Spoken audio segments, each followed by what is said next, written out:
This button component happens to have a to-do to add a hover state. Yep. And if you have Codex installed, it will give you an opportunity to implement any to-do comments with Codex.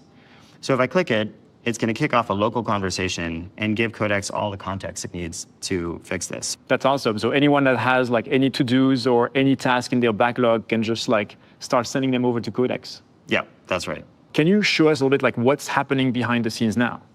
So behind the scenes, when you ask Codex to do something, it starts exploring your code base and running commands, and you can see its progression as it's going along. First, it's reading code, and then when it decides to run commands, it runs in a safe sandbox that ensures that it's not going to modify files outside of your project, and if the model ever needs to do something that it thinks it can't run successfully in the sandbox, it can ask you for permission. It explored the code base, it updated the button, and then it made a bunch of changes at the end. You can then review the changes right in your IDE to see all of the changes it made in one place. Yep. But I think we should just go see if it worked.